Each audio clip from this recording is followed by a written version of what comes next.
დღეს ჩავწერ ვიდეოს იმ შესახებ თუ როგორ გავკეთოთ ლინკების ტექნიკური აუდიტი Screaming Frog-ის საშუალებით. ერთ-ერთი საიტისთვის, მაგალითად, 9to5.com ავიღოთ, ეს არის Shopee, Shopify-ზე აწყობილი. რეალურად შევამოწმოთ Shopee-ის ლინკების სტრუქტურა და ტექნიკური აუდიტი გავაკეთოთ ამისე. ამისთვის მე ვიყენებ Screaming Frog-ს, ახლა მე ლიცენზირებული Screaming Frog-ი მაქვს, შესაბამისად, ნებისმიერი საიტის ტექნიკური აუდიტის გაკეთება შემიძლია. ეხლა პირველი რაც მინდა გაჩვენოთ, არის ეგეთი რაღაცა. პირველად როცა გავკეთე საიტის აუდიტი, ხო? აქ ლინკები მაჩვენა, აქ გაჩვენებს ეს ექსპორტებული მაქვს რეალურად Excel-ში, იმიტომ რომ ეს არის ყველა მონაცემი, რომლის ნახვაც შეიძლება Screaming Frog-ის საშუალებით, მაგალითად, თითოეული URL-ისთვის ხედავ რა content type-ია, რა status code-ი აქვს, indexability აქვს თუ არ აქვს, მოკლედ title-ი რა არის ამ page-ის, ანუ სათაური, რამდენი სიმბოლოსგან შედგება, პიქსელების რაოდენობაში რამდენად დიდია და როგორ ჩანს საიტზე, meta description-ი რა, ანუ meta აღწერა რა არის, ანუ ეს იმას ნიშნავს, რომ Google-ში რა დაისერჩება აღწერაში რა გამოჩნდება და ასე შემდეგ. თუმცა კიდევ ბევრი საინტერესო მონაცემი აქვს, ხო, აქ HR-ებსაც კი ჩვენებს, ანუ აქ ხედავ რომ ვთქვათ, რამდენად გრძელია HR-ი არის თუ არა და ზოგადად იერარქია, რამდენად არის ადამიანზე მედიხარ, ანუ ახლა მაგალითად აქ ხედავთ რომ ვთქვათ, ეს რამდენი მონაცემი გვაქვს. ხო, ანუ ზოგადად არის ზომაც, სიტყვების რაოდენობაც, რომელიც ამ თითოეულ page-ზე გამოყენებული, რამდენი წინადადებაა და მოკლედ, ანუ ძალიან მოცულობით მონაცემებს ვიღებ Screaming Frog-ით და რაც მე ძალიან ხოლმე ამის გამოყენება. ძირითადად ამ შემთხვევაში, ანუ აქედან მე მთლიანად ვაექსპორტებ Excel-ში გადამოხდა, მე Excel-ში უკვე ფილტრებით ვალაგებ რა ინფორმაციაც მაინტერესებს, ან რაღაც ჩემი table-ები მაქვს ხოლმე აწყობილი, თუმცა რა ვიცი, რაღაცა შეიძლება პირდაპირ Screaming Frog-ში ნახვა უფრო ეკომფორტულობიუდეს. როცა პირველად გავაკეთე გავუშვე, ასე ვთქვათ, crawler-ები ამ shop-ზე, მოგდა ესეთი ამბავი, რომ არა non-indexable მაინტერესებს, იმიტომ რომ პირველ რიგში მინდა რომ შევხედო, რომელიმე URL-ი ხო არ არის ისეთი, რომელიც კარგია, რომ ინდექსირდებოდეს, მაგრამ ამ შემთხვევაში არა ინდექსირებულია, ხო? ანუ ამ შემთხვევაში ნახეთ, ძალიან ბევრ კოდს გვიგდებს, რომ client error-ია, ანუ კლიენტის მხარეს არის error-ი და ძალიან ბევრი too many requests, ხო? ანუ ძალიან ბევრი მოთხოვნა არის გაშვებული, ანუ ეს error-ი რას ნიშნავს, რომ როდესაც crawler-მა, ანუ Screaming Frog-მა დაიწყო ვებსაიტის შემოწმება, ანუ თითოეულ links რობოტი ცალ-ცალკე ამოწმებს. შესაბამისად, ანუ ერთი IP-დან საიტზე მივიდა ძალიან ბევრი მოთხოვნა მოკლედ დროში. ამიტომ firewall-მა ან რაღაცა სხვა დაცვა რაც უყენია, შეიძლება მეშლებოდეს. ახლა მაგაზე აღარ დავკარგავ დროს, დაბლოკა, აქედან მისული request-ები, შესაბამისად მონაცემები აღარ წამოიღო. რას ვაკეთებთ ამ შემთხვევაში? კონფიგურაციაში შევდივართ Screaming Frog-ის, ანუ ახლა მე უკვე გადაკეთებული მაქვს, იმიტომ რომ მე მეორეჯერაც გავუშვერე, ნახეთ, მაინც შევდივართ speech-ში, speech-ში max thread-ში, მან თავიდან მითითებული იყო 5 რა. 5-ის შემთხვევაში ამომიგდო error-ები. მე შევცვალე 2-ზე, იმიტომ რომ მაგალითად, ანუ მაქვს უფრო ნელა წავა პროცესი, ერთდროულად, მაგრამ სამაგიეროდ შედეგი კარგი მივიღე. ხო, user agent-ში ძირითადად Google Bots ვირჩევ ხოლმე, იმიტომ რომ რავი, Google-ის data მაინტერესებს, მაგრამ ანუ აქ შეგიძლიათ სხვადასხვა ბოტიც აირჩიოთ და ამ სხვა ბოტის სახელით შეხვალთ, მაგრამ რადგან ძირითადად Google-ისთვის ვაკეთებ SEO-ს, ანუ Google-ზე ოპტიმიზირებას, მე Google Bots ვირჩევ ხოლმე. და კიდევ მნიშვნელოვანია, რომ აი აქ robots.txt-ში მონიშნული იყოს, რომ respect robots.txt. თორე შეიძლება რაღაც ბლოკი ამოიღოს. ანუ სხვა კონფიგურაციის შეცვლა ამ შემთხვევაში მე არ დამჭირდა, ანუ როგორც შევცვალე, მე წამოიღო უკვე მონაცემები. წამოღებული მონაცემების შემთხვევაში, ანუ ეს უკვე დაალაგებული მაქვს, მაგასაც გაჩვენებთ მე როგორ ვაკეთებ, ხო? ანუ აქ როცა indexability შევამოწმეთ რეგიონალია დავუძვათ, რომ non-indexable საიტები ვნახოთ, ხო? ანუ რომლებსაც Google-ი არ ხედავს, ანუ URL-ი არსებობს, მაგრამ Google-ში search-ში არ ჩანს, ხო? ანუ რატო არ ჩანს, კიდე ცალკე საკითხი, ანუ ამ შემთხვევაში არა უშავს, რო არ ჩანდეს. მიხედავთ, რომ თქო status code-ი 200 აქვს და რაღაც live page-ია, ხო? მაგალითად, რა ვიცი. სიტყვაზე, აი ეს Shopify code portable, ანუ okay, არა, ხა ეს კონკრეტულად არ ჩანდეს. ან მაგალითად ეს URL-იც რო არ ჩანდეს, ანუ არ იყოს ინდექსირებული. ნორმალურია, იმიტომ რომ კოლექციის ნაწილია, კოლექციის ნაწილში რადგან არის, ანუ ეს URL-ის სტრუქტურა ეგეთი და Google-ი, ანუ ეს მე ცალკე search console-დან მოწმდება, canonical-იზed რადგან არის, ანუ ამოწმებ რომელ URL-ს გთავაზობს ამის ნაცვლად და Google-ში ჩანდა რომ ანუ product URL-ს ანიჭებს უპირატესობას, შესაბამისად ან ძალიან okay-ია, რომ ეს არ იყოს ინდექსირებული, არ ხდებოდეს მაგალითად კოლექციის URL-ის ინდექსირება და ანუ ამას არაფერი არ უნდა უქნა რა, არ ჭირდება რამე მოქმედება რომ გააკეთო, ხო? ამ შემთხვევაში აი სიტყვაზე აქ რო ნახოთ blocks by robots.txt ხო? ანუ ეს შეიძლება რაღაც ნიშნავს იმას, რომ robots.txt ფაილში ჩაწერილია, რომ ანუ Google-ს ეუბნება ფაილი, ანუ თვითონ კლიენტი, ვებსაიტის ავტორი ეუბნება Google-ს, რომ ეს page არ დამინდექსირო, რატო არ უნდა დამინდექსირო? იმიტომ რომ შევდივართ და refund policy-ა ხო?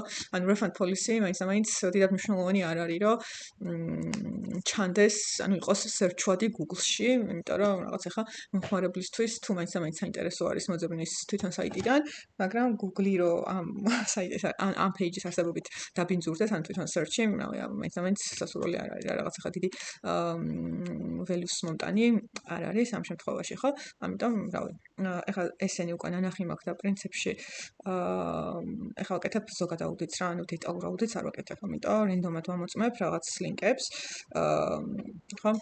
მაგალითად, ანუ აი რავი, move permanently, რომ ეს იმიტომ რომ ზოგადად რაღაც სხვა URL-ზე გადავიდა, გადარედირექტ და ოკეია, ანუ რაღაც ესე random checks ვაკეთებ და ვხვდები, რომ რაღაც ახლა ისეთი არაფერი არ არის რა, ამ შემთხვევაში, რასაც ზედმეტი ყურადღება ჭირდება. რა ცალ-ცალკე გავიარო. ამიტომ ეგ არის, ხო? ანუ ამ შემთხვევაში indexability-ის ნაწილში ვხედავთ, რომ სად არის კაცო? სტატუსის ნაწილში, ხო?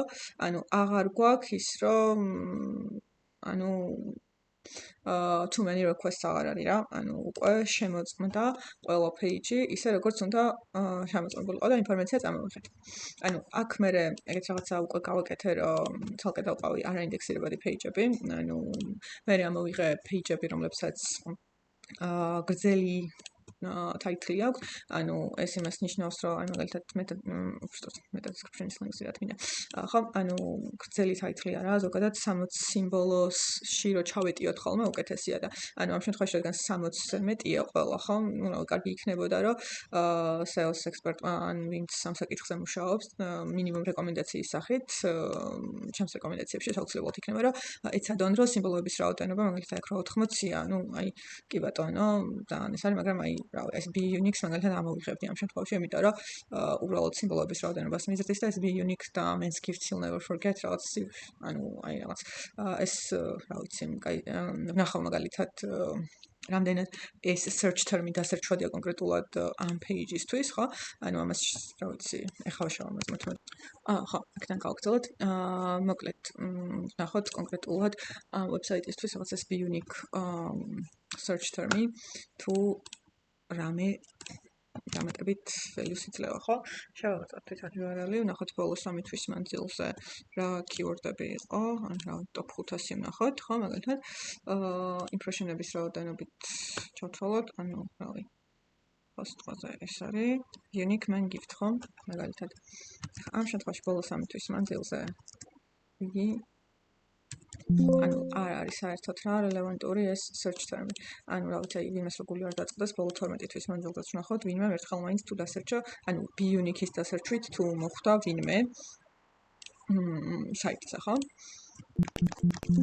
რავი, არა. შესაბამისად, აქედან ანუ ეს B-Unique-ი რომ ავაშოროთ, პრინციპში არც არაფერი არ დაშავდება რა, უბრალოდ რა ლამაზი სიტყვა, რომელიც brand promise-ია უფრო მეტად, ვიდრე რამე დამატებითი ღირებულების მომცემი SEO-s ნაწილში. შესაბამისად, ანუ ხო რეკომენდაციების ნაწილში, როგორც თქვი, იქნება ის, რომ მაქსიმუმ 60 სიმბოლო და ვიყოთ. ახლა ნუ 62 თუ არის, ნუ ჯობია რო არ იყოს, მაგრამ ანუ მაგალითად აი მე ვთქვათ ესეთი რო იყოს, უკვე 60-ში ჭდება, ხო? რავი, აქ შემოწმებ, მე კიდე ზედმეტი სადმე ის ხო, ანუ space-ი ხო არის და ასე შემდეგ და ნუ ახლა ეს ჯერჯერობით ესე იყოს. და აქედან გამომდინარე, შეხედავ, ანუ აქთან პლუს დამატებით არის სანახავი ისიც გარდა იმისა, რომ ეს title-ები არის გრძელი, ხო, ნახე ამ კონკრეტულ შემთხვევაში ეგეთიანებავია, რომ non-indexable page-ები არის ბევრი. ანუ indexable არის ცოტა და შესაბამისად გასასწორებელი რეალურად არის ისინი, რომლებიც ინდექსირდება. ანუ რომლებიც არ ინდექსირდება ამ კონკრეტულ მომენტში, ხო? ანუ შეგიძლია მაგაზე თავი არ შეიწყო. აქედან გამომდინარე, ანუ მე უბრალოდ ყველა ამოვყარე, რომელიც ამ მოთხოვნას არ აკმაყოფილებს, ანუ გრძელი title-ი აქვს, მაგრამ რეალურად შესასწორებელი იქნება მხოლოდ ის, რომლის ინდექსირებაც ხდება, მაგალითად აი ბლოგების ნაწილი, ხო? და კიდევ რამდენიმე იყო. შემდეგი არის, რაც ამოვყარე, ასევე page-ები, რომლებსაც სათაური არ აქვთ, ხო? ანუ აქაც რა შეხედავ, ეხლა URL-ებიდან გამომდინარე, ხედავ რა თქვა, ну, ეხლა ამას არ ჭირდება დიდად რო title კონდეს, ანუ იმიტომ რომ არაინდექსირებადებია.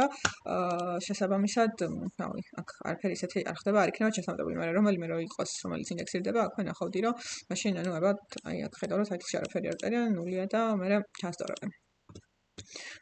ეს არის უკვე ის URL-ები, სადაც meta description-ები არ გვაქვს. ანუ ამ შემთხვევაშიც ვუყურებთ, რომ არის თუ არა მოწავდა.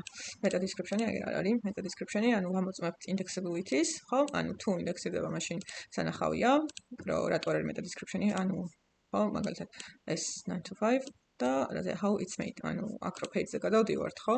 ხედავთ, რომ არის რეალური page-ი, handcrafted men's jewelry, რაღაცა ეს და ანუ meta description-ი აქ რო იყოს, დამატებითი უპირატესობა იქნებოდა და არ არის. ამიტომ აქ დასამატებელია, შესაბამისად რეკომენდაციების ნაწილში, იქ სადაც meta description-ი არ არის, მაგრამ უნდა იყოს და ინდექსებულია, ყველგან იქნება ის, რომ meta description-ი ჩასვით, იმიტომ რომ Google-ს უფრო მოეწონება და მე უფრო ამოაგდებს search-ებში, ანუ Google-ს მოეწონება ნიშნავს რა, ანუ Google-ს აქვს თავისი ალგორითმი. რომლის მიხედვითაც შენი რაკლი ვებსაიტის page-ები search-ში ირანქება, ხო? ანუ რაც უფრო მეტად საინტერესოა Google-ის აზრის მომხმარებლისთვის შენი page-ი და რაც უფრო მეტად პასუხობს მომხმარებლის კითხვას, უფრო დიდი ალბათობაა, რომ ზემოთ ამოგვიდეს. შესაბამისად, მაქსიმალურად უნდა გააკეთო იმისთვის, რომ მაქსიმალურად ზემოთ აღმოჩნდეს და მაქსიმალურად დეტალური ინფორმაცია მიაწოდო users იმის შესახებ თუ რა დახვდება page-ზე, რა გვხედავთ, რომ ანუ meta description-ები არ არის, ეს მომცავი ცალკე ამოყარა. აქ მეორე მხრივ გვაქვს პირიქით, ანუ ისეთი page-ები, სადაც პირიქით ზედმეტად ქსელი meta description-ია, ანუ აქაც ხედავთ რამდენი სიმბოლოა, ზოგადად ჯობია რომ ეს რაღაც 155 სიმბოლოს ფარგლებში იყოს meta description-ი და აქ ანუ რავი, აი 200 რაღაცაც იყო. შესაბამისად, აქაც ვამოწმებთ, რომ ინდექსირებადი არის თუ არა ეს page და თუ ანუ ბევრი არ არის, მაგრამ მაგალითად ინდექსირებადია, ხო? ანუ ამ შემთხვევაში title-ს link-ზე პირიქით პატარაა და ცოტათი შეიძლება გამიზარდა კიდევაც, მაგრამ ნუ არა უშავს რომ ესეც იყოს, მაგრამ ანუ რეალურად საშუალება მაქვს და შემიძლია რამე კაი keyword-ი თუ არის რომელიც თქვათ growing keyword-ი ამ page-ისთვის, ანუ რომელზე მოთხოვნაც იზრდება ბოლო მონაცემებით ჩავუსვა title-ში, თუმცა თუ ხედავ რომ ეს კარგად მუშაობს და უკვე არსებული page-ია, ნუ რავი, დიდად არ ვცვლი ხოლმე თუ რაღაცა უცილებლობა არ არის. ხო, ანუ ამ შემთხვევაში meta description-ი 163 სიმბოლო, 155 დიდად არ აღემატება, მაგრამ იგივენაირად თქვათ სიმბოლოების რაოდენობასაც შევცვლია. ანუ აქაც ახლა ამ შემთხვევაში, ანუ ვაკეთებ მხოლოდ ტექნიკურ check-ups.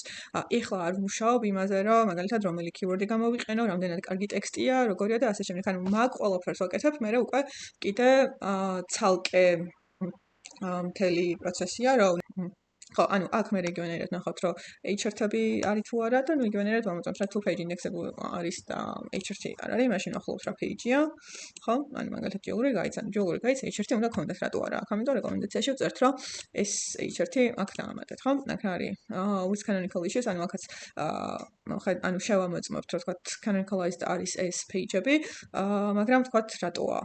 და მე უკვე ცალკე ამოწმებ, ну ამ შემთხვევაში კოლექცია რადგან არის, it's okay, როგორც უკვე თქვი, რომ კოლექცია, ანუ ამას დუპლიკატი აქვს და შესაბამისად okay არ ეგრე იყოს. და შემდეგ არის უკვე page-ები, რომლებსაც სტატუსი okay არ აქვს, ხო? ანუ 200 კოდი, სტატუს კოდი არ აქვს, შესაბამისად რაღაც ხდება. ანუ ეს არის უკვე error-ები და ამ error-ებზე მაგალითად ანუ ეს 404 არის page not found, ხო, ყველა ვიცით. ანუ 301 არის redirect-ი, ანუ redirect-ის შემთხვევაში permanent redirect-ი გვაქვს, ანუ მუდმივი გადამისამართება, ეს იმას ნიშნავს, რომ ოდესღაც ეს page არსებობდა, მაგრამ ახლა არ არსებობს, არის სხვა URL-ი, რომელიცაც ანუ აქ შემოსული ტრაფიკი უნდა გადამისამართდეს იქეთ, ხო? შესაბამისად ამის ინდექსირება საჭირო აღარ არის და უკვე ახალ page-ზე მიდის აქ შემოსული ტრაფიკი. ამაზე მე კიდე სხვა დროს თალკე ვისაუბრებ, redirect-ები რატო ხდება და რისთვის გვჭირდება.